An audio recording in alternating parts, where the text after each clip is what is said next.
Со оперативен план за активни мерки и мерки за вработување и услуги на пазарот на трудот, намерата на владата е зголемување на вработеноста, особено кај младата популација.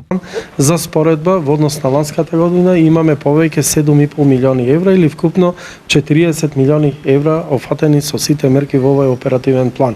Оперативниот план ќе биде најголем по обем и во однос на бројот кој ќе офати на реализација на мерките и бројот на сите категории невработени лица преку тие мерки, вкупно 16.500. Во сетот програми за вработување најпопуларна помеѓу младите е мерката за самовработување.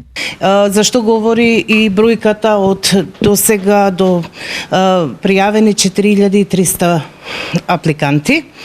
За која мерка? За програмата за самовработување, тука се огласите нели до 29, над 29 и за здружување. Останатите мерки исто така, целиот оперативен план сакам да укажам дека е објавен на нашата веб страница, така да сите заинтересирани кои што не ќе имаат можност денеска овдека да ги слушнат, да слушнат презентацијата, можат слободно да ја посетат нашата веб страница. Како тече процедурата за реализација на оваа мерка? Секој еден што сака да основа свој бизнес, најпрво ќе мора да посети задолжителна дводневна обука, каде што дополнително ќе му се зголеми претприемачкиот дух, и исто така ќе добие една основа за започнување на бизнес. По завршување на обуката се пристапува кон ваучерскиот систем на советување, каде што потенцијалниот претприемач го поврзуваме со советникот од Агенцијата за поддршка на претприемништво, кои бројат преку 300 советници, од кои 180 од нив се директно властени за изработка на бизнес план.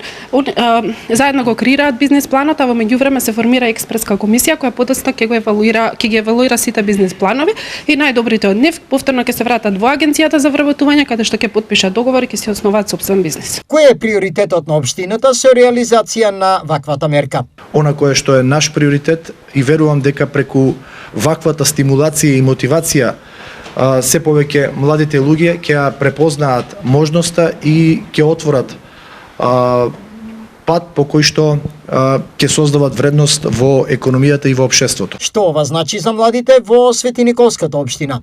Прво, невработените лица да си го решат својот статус, а нормално и работодавците со поволните услови што ги овозможуваат мерките од оперативниот план, за да вработат лица и да си ги решат своите проблеми околу оваа тема. Во рамките на спомнатиот оперативен план, денеска во Штип заменик министерот за економија Ристиски, како и првите луѓе на агенциите за вработување и претприемништво Пешова и Димовска, ги презентираа трите јавни повици поврзани со мерката: поддршка за самовработување и јавниот повик за третата мерка: обуки, подмерка, обука на работно место кај конкретен работодавач.